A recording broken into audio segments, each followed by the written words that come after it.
Hey y'all, it's American Mom. We have officially finished the Leftovers series and I thoroughly enjoyed it. I did. There was those up and down moments, but it kind of all pulled together in the end. At least I believe it did. I'm going to be reacting to episode 8 of season 3. This is supposed to explain the ending for us, like in a nutshell. Because we can take what we want from it, sorta, but I guess the writers or someone is going to say this is what it was. Now, I've already reacted to Leftovers in general as a series explained. Very different, but there is another video after this that I'm going to react to, and it is showing us Easter eggs throughout the series. So that should be interesting. All right, we're going to watch this one first. So let's try and understand the ending. All right, let's do this. Don't understand what's happening. This is when he shot him. Me neither. Exactly.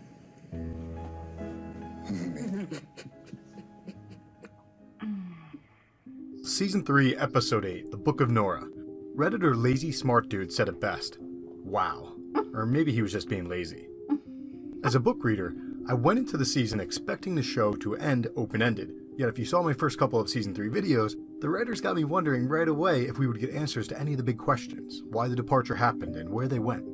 Midway through the season, I came to my senses and realized that I was being tricked, but lo and behold, I watched the season finale and I fell for it again. I believed everything that Nora said, that she traveled to another world with a 2% and found her way back. So did I. Then I went on Reddit where some people were claiming that she was lying. That hadn't even crossed my mind. I'm way too trusting. So I rewatched the episode and completely changed my view. Why? I now think she lied. Why? The biggest reason is that she said she had the original physicist build her a machine to send her back. And it's possible. Maybe he was over there and he hadn't felt inclined to build a machine yet. But it doesn't feel right. You'd have to imagine that he would have built another machine to send some of the 2% back if they had wanted. And if some of the 2% had come back already, then the 98% world would know that the device worked, so Kevin would not have told Nora that everyone thought she was dead. I was so sure Okay. you were still alive, even though everyone else in the world said that you were fucking dead. He would have worded it differently. He would have said that everyone thought she was gone or departed. But those are the two biggest theories right now. A third one is that she died. So did Kevin from a heart attack, and so did Lori, who committed suicide. And the world we saw in the finale was sort of an afterlife, or maybe it was Nora's hotel world. So which one is true? Here's a quote from Damon Lindelof with USA Today. Quote, "We all came to the conclusion that Nora telling the story of where everybody went was going to be the best ending as long as we didn't show it. And then the audience would get to decide whether they believed her story. We have a clear intention as storytellers as to whether or not the story is true. And if you watch the episode or the season again, perhaps that intention becomes more clear." So they had a vision, but they haven't told us what it is, and I doubt they ever will, which is why I don't expect there to be any sort of sequel with the 2% world, since that would put closure on the open-ended ending. If you want closure, believe what Nora said. If you don't need or want the closure, don't believe her. That's the beauty of this finale. They were able to appease various groups of people simultaneously. What about Kevin? Does he believe her? I believe you. It doesn't really matter. Here's another quote from the director and co-writer, Damon Lindelof. Whether he actually believes her or wants to believe her because this will allow them to be together, that's the $64,000 question. But what is very clear at the end of the series is that these two people are going to be together, and they've suffered enough, I hope. But let's pretend for a minute that the 2% world is real. In that world, 98% of the people departed on October 14th in the States, which if you didn't know, is the date that Damon Lindelof stopped tweeting back in 2013. The first baby that we saw depart, Sam, well, in the 2% world, his mom departed. Right. Thankfully, a father departed nearby in 98% world, so maybe the father adopted Sam over in 2% world. But some cases are sad. Lori was getting an ultrasound when the departure happened, so her baby theoretically appeared in the 2% world, most likely in a hospital without many workers. Instead of Kevin's one-night stand departing, he departed from her perspective. Right. And at Jill and Tom's science fair in the 98% world, just one girl disappeared. So in the 2% world, she was the only kid left at the science fair. That had to have been pretty freaky. Here are some of the famous people who departed. Condoleezza Rice, Simon Rushdie, Shaquille O'Neal, Jennifer Lopez, Anthony Bourdain, Gary Busey, Bonnie Raitt, and the Pope. So it makes you wonder what the Pope's response was over in 2% world. He may have been worshipped like Jesus. Or people may have stopped believing him. Here are a few more cool things that I found online. Nora's wig cost $10,000 and it was made of 60-year-old hair. The intro song to episode 7 went back to the intro song for season 1, and the intro song to the finale went back to the intro song for season 2, Right. Let the Mystery Be. Pretty fitting. Nora lied about her birthday. She told the physicist that it was November 18th, but we saw that it was actually November 16th from her passport earlier in the season. Kevin lied about not knowing her, and the nun lied about her lover boy. If you believe that Nora did not go through with the radiation device, then it was a callback to Lori backing out of suicide via pills and also suicide via scuba diving. Yeah. If you don't recall, Nora's daughter spilled her juice since she didn't follow the policy of using 2 hands when she's using the big girl cup. So right before Nora's family departed, she was getting paper towels, and in season 1 episode 6, we learned that she was still buying groceries for her departed family and was not using the paper towel rack. So it was pretty cool that Nora saved the goat, removed the beads which represented sins, accepted them onto herself, and then put them on the paper towel rack, showing us that she's finally ready to move on. Ooh. And every season ended with Nora speaking to Kevin. Look what I found. You're home. I'm here.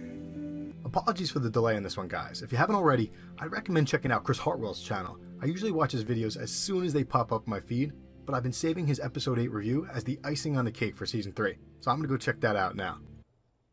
Okay. I mean, first of all, I thought Nora was telling the truth. She made it very believable. She went into very great detail. And also remember when they were questioning her at the beginning of this episode, and she's holding the newspaper and she's saying stuff, and they're saying, you know, well, we don't believe you, do it again. And then she says, she gets real aggravated, and she's like, and I don't lie. Remember that? And I don't think of Nora as ever being a liar. Like, she wasn't known for doing that. She's kept things to herself and not shared. So that stuck in my head, and I thought, well, I think it happened. But then, like he said, some people are either believing her or not, and that's the open ending. Kind of like Lost. There's not a definite answer for that. Some people think this, some people think that. You know, that's what makes the series still talkable and relatable and all that. Having heard him explain about what we've seen as the 2% leaving, and we were the 98% left, I always thought it would be interesting to see the spinoff, or like the next few seasons, maybe later or whenever, or just a spinoff of it being from their perspective, and the 2% are left and 98% of the world's gone. Like, what happened? But now I'm not so sure I want to see that. I just want to leave that to my imagination, and, you know, maybe the Pope was God over there, or we never saw it. We never saw the there, so we don't still know where they went. And now if he's saying, you know, Nora didn't really go over, she probably did back out like Lori did with the scuba diving incident, because I was just a wreck when I thought she had, you know, killed herself. But she just went scuba diving. And then when we saw her in the last episode, I'm like, where is she? Is she in this alternate universe? Where's Nora? You know, not thinking, okay, we're still in Australia. Michelle, calm down. It explained a little bit. I like the paper towel analysis. And then later on with the beads, she took the sins onto herself and then took them off and put them on her paper roll thing. It doesn't make me understand episode 8 like in full, but he's saying that the more he watched and listened, and he doesn't think that Nora was telling the truth. He thinks that she lied. Again, this is just his opinion, so it's not a solid answer. I still choose to believe she was telling the truth. And then she came back looking like hell. Gosh, she looked like, she didn't have to come back looking so freaking homely. But anyway, that was different. That was the different explanation of the finale that I had not thought about. I did read in some of the comments, obviously, on my finale reaction that people said Nora's lying. But they just said it like with such fact, like like maybe it was in the book, or maybe that's just, how could I possibly not even consider that? But I chose not to. And I still choose not to. I think she was telling the truth. I think she saw her kids grown up. She realized she didn't belong there. And she came back. All right. This was a good video. I really liked that one. Okay. I'm going to be watching another one in a little bit. And we'll talk about that later. All right. Thanks for watching this video. Until the next video and the next time. Bye.